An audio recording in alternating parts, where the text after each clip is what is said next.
William Carr, Pawns in the Game. The International Conspiracy. Introduction. If what I reveal surprises and shocks the reader, please don't develop an inferiority complex, because I am frank to admit that although I have worked since 1911, trying to find out why the human race can't live in peace and enjoy the bounties and blessing God provides for our use and benefit in such abundance. It was 1950 before I penetrated the secret that the wars and revolutions which scourge our lives, and the chaotic conditions that prevail, are nothing more or less than the effects of the continuing Luciferian conspiracy. It started in that part of the universe we call heaven, when Lucifer challenged the right of God to exercise supreme authority. The Holy Scriptures tell us how the Luciferian conspiracy was transferred to this world in the Garden of Eden. Until I realized that our struggle is not with flesh and blood, but with the spiritual forces of darkness who control all those in high places on this earth. EPH 6:12. The pieces of evidence gathered all over this world just didn't fit together and make sense. I am not ashamed to admit that the Bible provided the key, which enabled me to obtain an answer to the question quoted above. Very few people seem able to appreciate that Lucifer is the brightest and most intelligent of the heavenly host, and, because he is a pure spirit, he is indestructible. The scriptures tell us his power is such that he caused 1/3 of the most intelligent of the heavenly host to defect from God, and join him, because he claimed God's plan for the rule of the universe is weak and impractical, because it is based on the premise that lesser beings can be taught to know, love, and wish to serve him voluntarily out of respect for his own infinite perfections. The Luciferian ideology states might is right.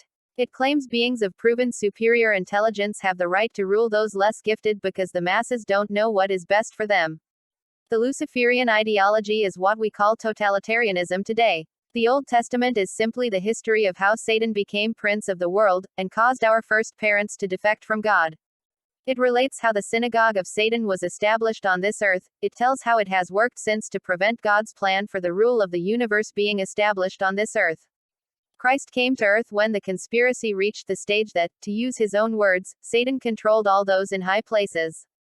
He exposed the synagogue of Satan, Reverend 2:9:3-9 winking face. He denounced those who belonged to it as sons of the devil, Lucifer, whom he castigated as the father of lies, John 8:44, and the prince of deceit, 2 Cor 11:14. He was specific in his statement that those who comprised the synagogue of Satan were those who called themselves Jews, but were not, and did lie, Reverend 2:9:3-9. He identified the money changers, bankers, the scribes, and the Pharisees as the Illuminati of his day. What so many people seem to forget, is the fact that Christ came on earth to release us from the bonds of Satan with which we were being bound tighter and tighter as the years rolled by.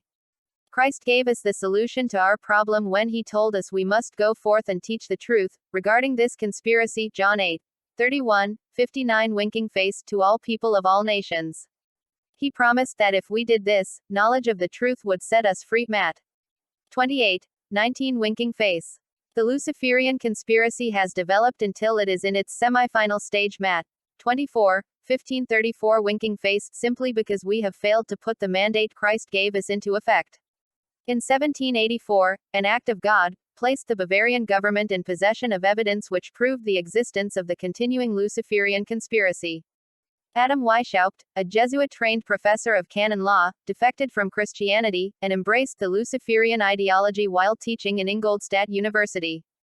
In 1770, the money lenders, who had recently organized the House of Rothschild, retained him to revise and modernize the age-old protocols, designed to give the synagogue of Satan ultimate world domination so they can impose the Luciferian ideology upon what remains of the human race, after the final social cataclysm, by use of satanic despotism.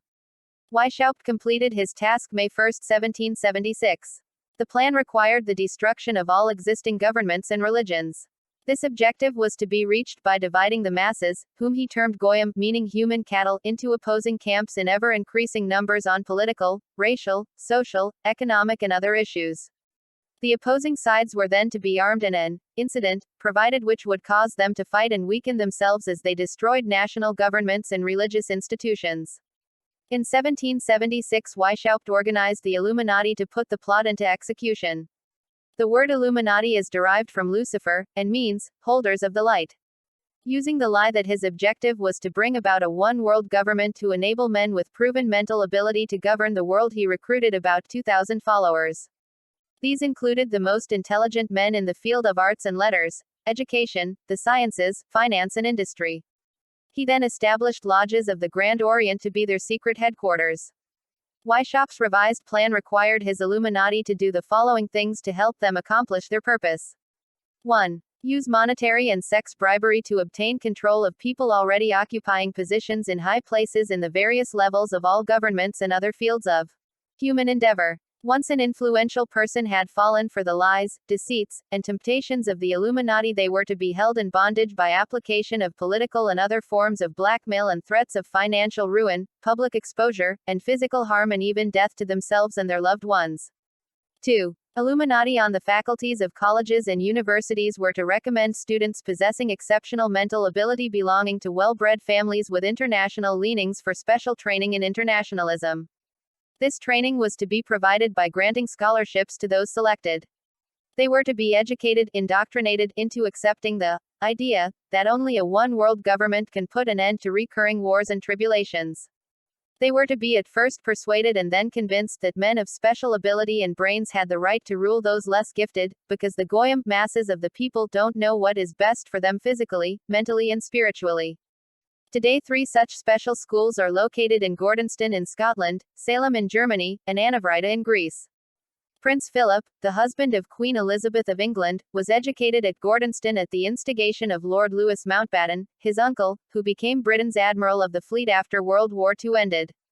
3. Influential people trapped into coming under the control of the Illuminati, and students who had been specially educated and trained were to be used as agentor and placed behind the scenes of all governments as experts and specialists, so they could advise the top executives to adopt policies which would in the long run serve the secret plans of the one-worlders and bring about the ultimate destruction of the governments and religions they were elected or appointed to serve. 4. The Illuminati were to obtain control of the press and all other agencies which distribute information to the public. News and information was to be slanted so that the goyim would come to believe that a one-world government is the only solution to our many and varied problems.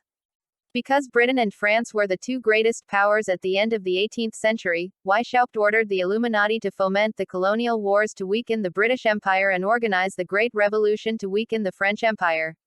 The latter he scheduled should start in 1789. A German author named Zwack put Weishaupt's revised version of the age-old conspiracy into book form and named it Einige Original Skripten. In 1784 a copy of this document was sent to the Illuminists Weishaupt had delegated to foment the French Revolution. The courier was struck dead by lightning as he rode through Ratisbon on his way from Frankfurt to Paris. The police found the subversive documents on his body and turned them over to the proper government authorities. After careful study of the plot, the Bavarian government ordered the police to raid Weishaupt's newly organized lodges of the Grand Orient and the homes of some of his most influential associates, including the castle of Baron Bassus in Sandersdorf. Additional evidence thus obtained convinced the authorities the documents were a genuine copy of a conspiracy by which the Synagogue of Satan, who controlled the Illuminati at the top, planned to use wars and revolutions to bring about the establishment of one kind or another of a one-world government, the powers of which they intended to usurp as soon as it was established. In 1785, the Bavarian government outlawed the Illuminati and closed the lodges of the Grand Orient. In 1786, they published the details of the conspiracy. The English title is The Original Writings of the Order and Sect of the Illuminati. Copies of the conspiracy were sent to the heads of church and state. The power of the Illuminati was so great that this warning was ignored, as were the warnings Christ had given the world. The Illuminati went underground. Weishaupt instructed his Illuminists to infiltrate into the lodges of Blue Masonry and form a secret society within secret societies. Only Masons who proved themselves internationalists, and those whose conduct proved they had defected from God, are initiated into the Illuminati. Thus the conspirators used the cloak of philanthropy to hide their revolutionary and subversive activities. In order to infiltrate into Masonic lodges in Britain, Illuminists invited John Robison over to Europe. He was a high-degree Mason in the Scottish Rite, Professor of Natural Philosophy at Edinburgh University, and Secretary of the Royal Society of Edinburgh. John Robison did not fall for the lie that the objective of the one-worlders was to form a benevolent dictatorship. He kept his reactions to himself, however, and was entrusted with a copy of Weishaupt's revised conspiracy for study and safekeeping. Because the heads of church and state in France were advised to ignore the warnings given them, the revolution broke out in 1789. In order to alert other governments to their danger, in 1798 John Robison published a book, entitled, Proof of a Conspiracy to Destroy All Governments and Religions. 1. But his warnings have been ignored, as were the others. Thomas Jefferson had become a student of Weishaupt's. He was one of his strongest defenders when he was outlawed by his government. Jefferson infiltrated the Illuminati into the newly organized lodges of the Scottish Rite in New England. Realizing this information will shock many Americans, I wish to record the following facts. In 1789, John Robison warned Masonic leaders the Illuminati had infiltrated into their lodges. On July 19, 1798, David Papin, president of Harvard University, issued the same warning to the graduating class and lectured them on the influence Illuminism was having on American politics and religion. John Quincy Adams had organized the New England Masonic lodges. In 1800 he decided to oppose Jefferson for the presidency. He wrote 3 letters to Colonel W.M. L. Stone exposing how Jefferson was using Masonic lodges for subversive purposes. The information contained in these letters is credited with winning Adams the election. The letters are in Rittenberg Square Library, in Philadelphia. From any high school history book, Mr. Carr could have learned who ran and who was selected in the election of 1800, when was Thomas Jefferson president, and when was J.Q. Adams president. So much for so much. What basis is there to say that Jefferson was a student of Weishaupt's ideas? Jefferson was not statist, was not internationalist. When did Jefferson defend Weishaupt or his ideas? That one letter to Bishop James Madison, January 31, 1800, which Mr. Carr probably hasn't even read. Insignia of the Order of Illuminati that ILLUMINIST. Jefferson made the reverse of U.S. seal asterisk. What is he talking about, again? What had Jefferson to do with the Grell seal of the U.S.? The above insignia of the Order of Illuminati was adopted by Weishaupt at the time he founded the order, on May 1, 1776. It is that event that is memorialized by the MDCCLXXVI at the base of the pyramid, and not the date of the signing of the Declaration of Independence, as the uninformed have supposed. The significance of the design is as follows. The pyramid represents the conspiracy for destruction of the Catholic, Universal Christian Church, an establishment of a one world, or UN dictatorship. The secret of the order, the eye radiating in all directions, is the all-spying eye, that symbolizes the terroristic, Gestapo-like, espionage agency that Weishaupt set up under the name of insinuating brethren, to guard the secret of the order and to terrorize the populace into acceptance of its rule. This Ogpu had its first workout in the Reign of Terror of the French Revolution, which it was instrumental in organizing. It is a source of amazement that the electorate tolerates the continuance of use of this insignia as part of the Great Seal of the U.S. Annuit coeptis means, our enterprise conspiracy has been crowned with success. Below, Novus Ordo Seclorum explains the nature of the enterprise, and it means, a new social order, or, New Deal. Load of crap. It means new order of the ages starting from 1776. It should be noted that this insignia acquired Masonic significance only after merger of that order with Order of Illuminati at the Congress of Wilhelmsbad, in 1782. Benjamin Franklin, John Adams, Roosevelt Kinsman, and Thomas Jefferson, ardent Illuminist, proposed the above as the reverse of the seal, on the face of which was the eagle symbol, to Congress, which adopted it on June 20, 1782. On adoption of the Constitution, Congress decreed, by Act of September 15, 1789, its retention as seal of the United States. It is stated, however, by the State Department in its latest publication on the subject 2860, that the reverse has never been cut and used as a seal, and that only the observed bearing the eagle symbol has been used as official seal and coat of arms. It first was published on the left of the reverse of the dollar bills at the beginning of the New Deal, 1933, by order of President F.D. Roosevelt. What is the meaning of the publication at the outset of the New Deal of this Gestapo symbol that had been so carefully suppressed up to that date that few Americana knew of its existence, other than as a Masonic symbol? It can only mean that with the advent of the New Deal, the Illuminist Socialist Communist conspirators, followers of Professor Weishaupt, regarded their efforts as beginning to be crowned with success. In effect, this seal proclaims to the one-worlders that the entire power of the U.S. Government is now controlled by the Illuminati's agentor and is persuaded or forced to adopt policies which further the secret plans of the conspirators to undermine and destroy it together with the remaining governments of the so-called free world, all existing religions, etc., etc., so that the synagogue of Satan will be able to usurp the powers of the first world government to be established and then impose a Luciferian totalitarian dictatorship upon what remains of the human race. In 1826, Captain W.M. Morgan decided it was his duty to inform other Masons and the general public what the truth is regarding the Illuminati, their secret plans and intended purpose. The Illuminati obtained the services of Richard Howard, an English Illuminist, to carry out their sentence, that Morgan be executed as a traitor. Captain Morgan was warned of his danger. He tried to escape to Canada, but Howard caught up with him near the border. He was murdered near the Niagara Gorge. Research proved that one Avery Allen made a sworn affidavit in the city of New York to the effect that he heard Richard Howard report to a meeting of Knights Templars in St.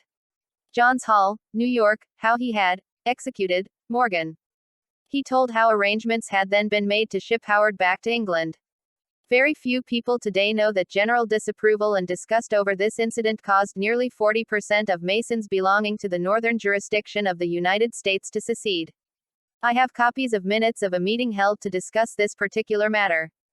The power of those who direct the Luciferian conspiracy against God and man can be realized by the ability of their agentor to prevent such outstanding events of history being taught in our public schools. In 1829, the Illuminati held a meeting in New York which was addressed by a British Illuminist named Wright. Those in attendance were informed that the Illuminati intended to unite the nihilist and atheist groups with all other subversive organizations into an international organization to be known as communism. This destructive force was to be used to enable the Illuminati to foment future wars and revolutions. Clinton Roosevelt, a direct ancestor of F.D.R., Horace Greeley, and Chas. Dana were appointed a committee to raise funds for this new venture. The fund they raised financed Karl Marx and Engels when they wrote Das Kapital and the Communist Manifesto in Soho, England. In 1830, Weishaupt died. He carried the deception that the Illuminati was dead to his own deathbed where, to convince his spiritual advisors, he pretended to repent and rejoin the church. According to Weishaupt's revised version of the age-old conspiracy, the Illuminati were to organize, finance, direct and control all international organizations and groups by working their agentor into executive positions at the top. Thus it was that while Karl Marx was writing the Communist Manifesto under direction of one group of Illuminists, Professor Karl Ritter of Frankfurt University was writing the antithesis under direction of another group, so that those who direct the conspiracy at the top could use the differences in these two ideologies to start dividing larger and larger numbers of the human race into opposing camps so they could be armed and then made to fight and destroy each other, together with their political and religious institutions. The work Ritter started was continued by the German so-called philosopher Friedrich Wilhelm Nietzsche (1844–1900), who founded Nietzscheism. Nietzscheism was developed into fascism and later into Nazism and used to enable the agentor of the Illuminati to foment World Wars I and II.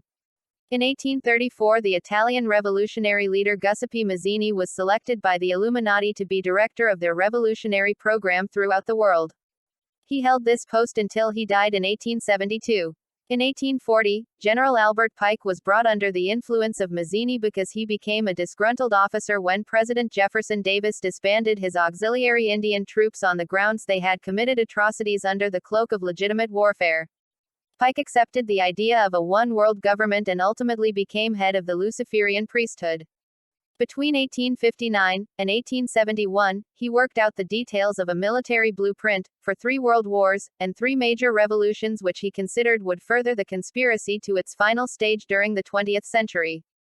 Most of his work was done in the 13-room mansion he built in Little Rock, Arkansas, in 1840. When the Illuminati, and the lodges of the Grand Orient, became suspect, because of Mazzini's revolutionary activities in Europe, Pike organized the new and reformed Palladian Rite. He established 3 supreme councils, one in Charleston, SC, another in Rome, Italy and another in Berlin, Germany. He had Mazzini establish 23 subordinate councils in strategic locations throughout the world. These have been the secret headquarters of the world revolutionary movement ever since. Long before Marconi invented wireless radio, the scientists who were of the Illuminati had made it possible for Pike and the heads of his councils to communicate secretly. It was the discovery of this secret that enabled intelligence officers to understand how apparently unrelated incidents took place simultaneously throughout the world, which aggravated a situation and developed into a war or revolution. Pike's plan was as simple as it has proved effective. He required that communism, Nazism, political Zionism, and other international movements be organized and used to foment the 3 global wars and 3 major revolutions. The First World War was to be fought so as to enable the Illuminati to overthrow the powers of the Tsars in Russia and turn that country into the stronghold of atheistic communism. The differences stirred up by a Agentor of the Illuminati between the British and German empires were to be used to foment this war. After the war ended, communism was to be built up and used to destroy other governments and weaken religions. World War II was to be fomented by using the differences between fascists and political Zionists. This war was to be fought so that Nazism would be destroyed and the power of political Zionism increased so that the sovereign state of Israel could be established in Palestine. During World War II, international communism was to be built up until it equaled in strength that of united Christendom. At this point it was to be contained and kept in check until required for the final social cataclysm. Can any informed person deny Roosevelt and Churchill did not put this policy into effect? World War III is to be fomented by using the differences the Agentor of the Illuminati stir up between political Zionists and the leaders of the Muslim world. The war is to be directed in such a manner that Islam, the Arab world including Mohammedanism, and political Zionism, including the State of Israel, will destroy themselves while at the same time the remaining nations, once more divided against each other on this issue, will be forced to fight themselves into a state of complete exhaustion physically, mentally, spiritually and economically. Can any unbiased and reasoning person deny that the intrigue now going on in the Near, Middle, and Far East isn't designed to accomplish this devilish purpose? On August 15, 1871, Pike told Mazzini that after World War III is ended, those who aspire to undisputed world domination will provoke the greatest social cataclysm the world has ever known. We quote his own written words taken from the letter catalogued in the British Museum Library, London, Eng. We shall unleash the nihilists and atheists, and we shall provoke a formidable social cataclysm which in all its horror will show clearly to the nations the effect of absolute atheism, origin of savagery and of the most bloody turmoil. Then everywhere, the citizens, obliged to defend themselves against the world minority of revolutionaries, will exterminate those destroyers of civilization, and the multitude, disillusioned with Christianity, whose deistic spirits will be from that moment without compass direction, anxious for an ideal, but without knowing where to render its adoration, will receive the true light through the universal manifestation of the pure doctrine of Lucifer brought finally out in the public view, a manifestation which will result from the general reactionary movement which will follow the destruction of Christianity and atheism, both conquered and exterminated at the same time. When Mazzini died in 1872, Pike made another Italian revolutionary leader, named Adriano Lemmi, his successor. Lemmi was later succeeded by Lenin and Trotsky. The revolutionary activities of all these men were financed by British, French, German, and American international bankers. The reader must remember that the international bankers of today, like the money changers of Christ's day, are only tools or agents of the Illuminati.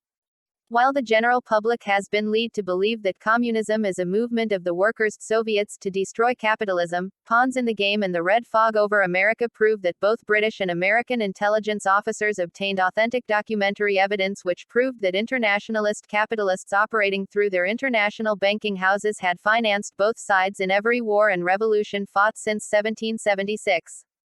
Those who today comprise the synagogue of Satan direct our governments, whom they hold in usury, to fight the wars and revolutions so they further Pike's plans to bring the world to that stage of the conspiracy when atheistic communism and the whole of Christendom can be forced into an all-out war within each remaining nation as well as on an international scale.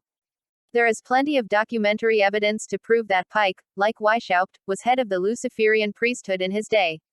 In addition to the letter he wrote Mazzini in 1871, another he wrote to the heads of his Palladian councils July 14, 1889 fell into hands other than intended. It was written to explain the Luciferian dogma, concerning worship of Satan and worship of Lucifer. In it, he said in part, "That which we say to the crowd is, we worship God. But it is the God that one worships without superstition. The religion should be, by all us initiates of the high degrees, maintained in the purity of the Luciferian doctrine." Yes. Lucifer is God. And unfortunately Adonai, the name given by Luciferians to the God we worship, is God also, for the absolute can only exist as two gods. Thus, the doctrine of Satanism is a heresy, and the true and pure philosophical religion is the belief in Lucifer, the equal of Adonai, but Lucifer, God of light, and God of good, is struggling for humanity against Adonai, the God of darkness and evil. Propaganda put out by those who direct the Luciferian conspiracy has caused the general public to believe all who oppose Christianity are atheists. This is a deliberate lie circulated to hide the secret plans of the high priests of the Luciferian creed who direct the synagogue of Satan so that the human race still find it impossible to establish on this earth God's plan for the rule of the universe, as he explained it to our first parents in the Garden of Eden, told in Genesis. The high priests of the Luciferian creed work from the darkness. They remain behind the scenes. They keep their identity and true purpose secret, even from the vast majority of those they deceive into doing their will and furthering their secret plans and ambitions. They know that the final success of their conspiracy to usurp the powers of world government depends upon their ability to keep their identity and true purpose secret until no cunning or power can prevent them crowning their leader king despot of the entire world. The Holy Scriptures predicted what Weishaupt and Pike planned would be put into effect until the spiritual forces of evil controlled this earth. Reverend 20 tells us how, after these things we relate have come to pass, Satan will be bound for 1,000 years. What the term 1,000 years means in measure of time as we know it I don't pretend to know.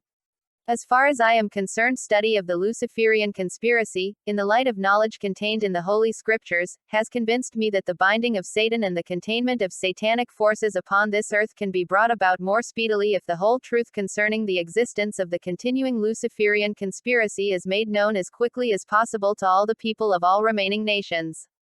Research dug up letters from Mazzini which revealed how the high priests of the Luciferian creed keep their identity and true purpose secret. In a letter Mazzini wrote to his revolutionary associate, Drive. Bridenstine, only a few years before he died he said, "We form an association of brothers in all points of the globe. We wish to break every yoke. Yet, there is one unseen that can be hardly felt, yet it weighs on us. Whence comes it? Where is it? No one knows. Or at least no one tells. This association is secret even to us the veterans of secret societies." In 1925 His Eminence Cardinal Carr y Rodriguez, Archbishop of Santiago, Chile, published a book, The Mystery of Freemasonry Unveiled, to expose how the Illuminati, the Satanists, and the Luciferians had imposed a secret society upon a secret society.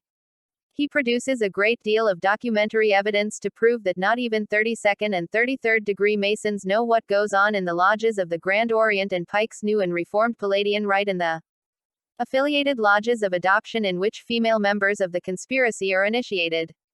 On page 108 he quotes the authority Marjota to prove that before Pike selected Lemmy to succeed Mazzini as director of the World Revolutionary Movement, Lemmy was a rabid and confirmed Satanist. But after he had been selected he was initiated into the Luciferian ideology.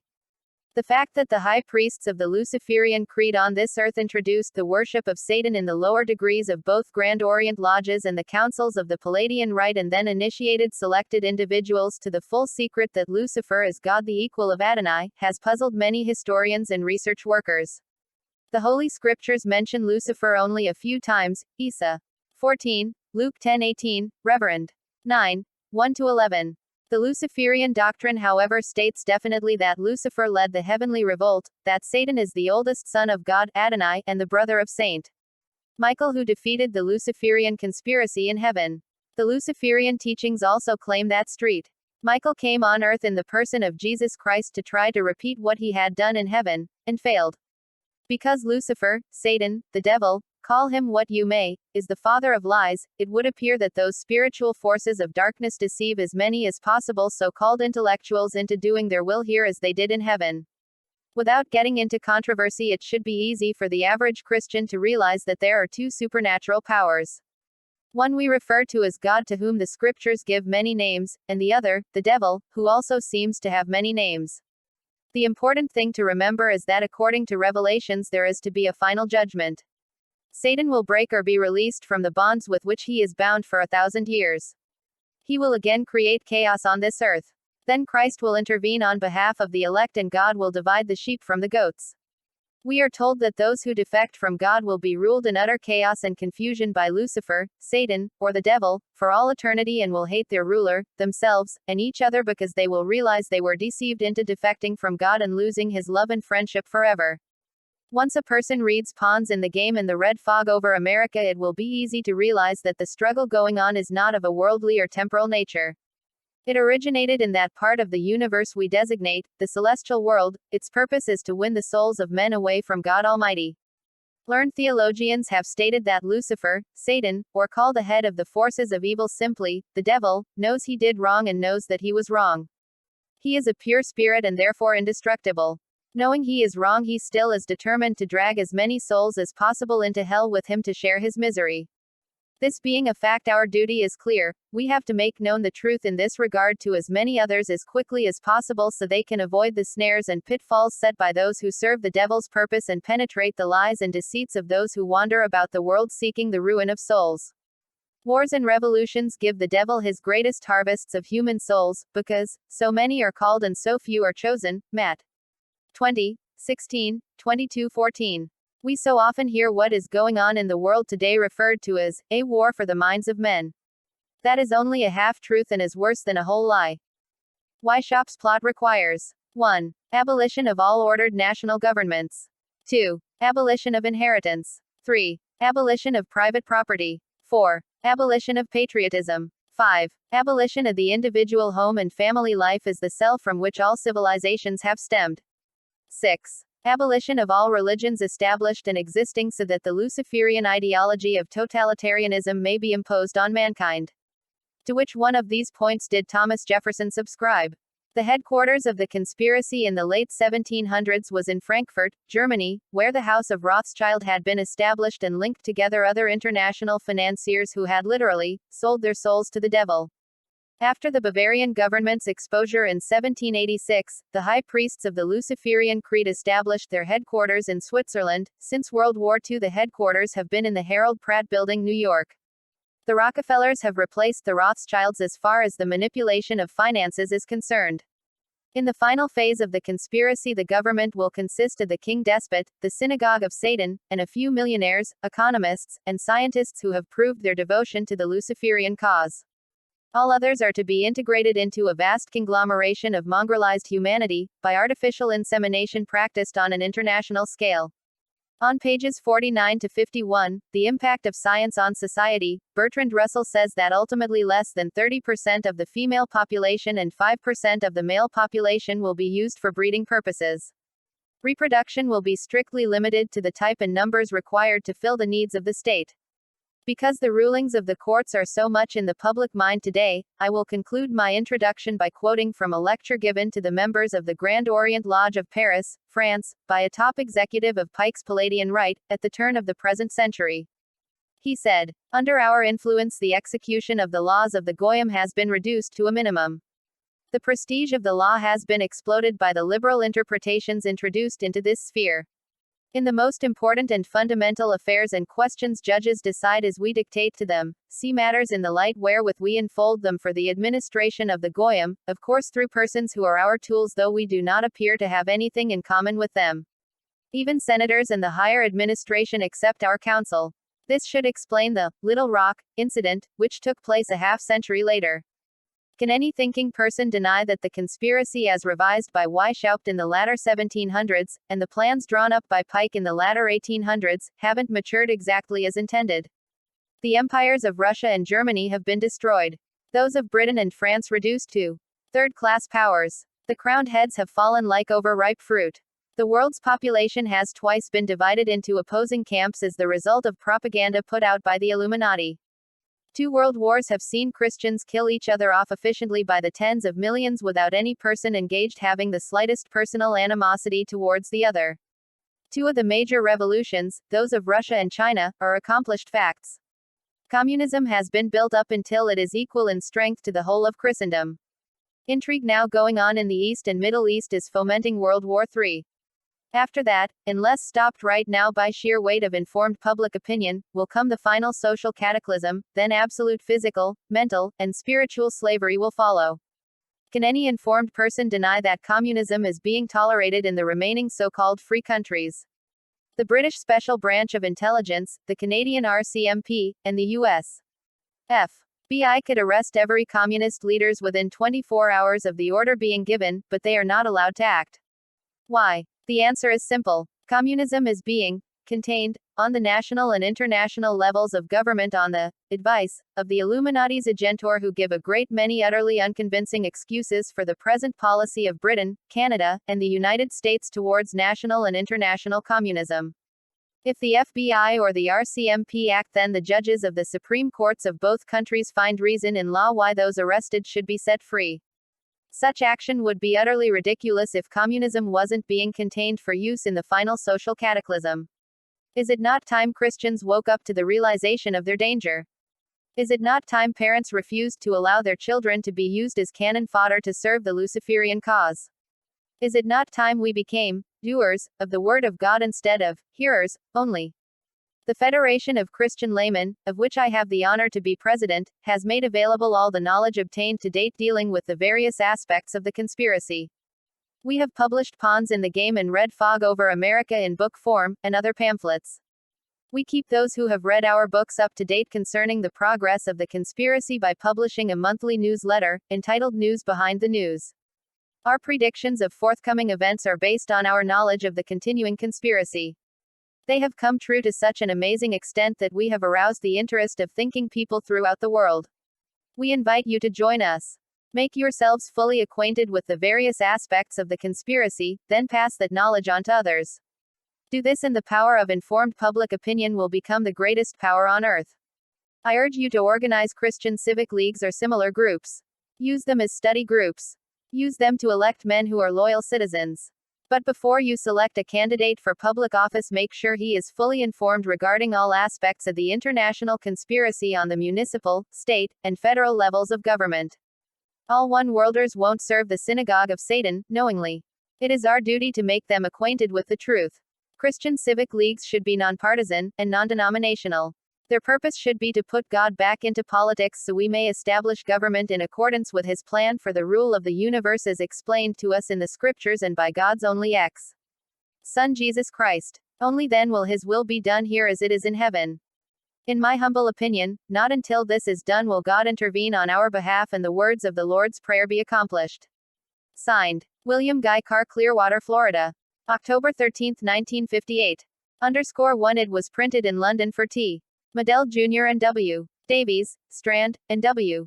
Creek, Edinburgh. Copies are in museums and 2 are privately owned by friends of the author in America.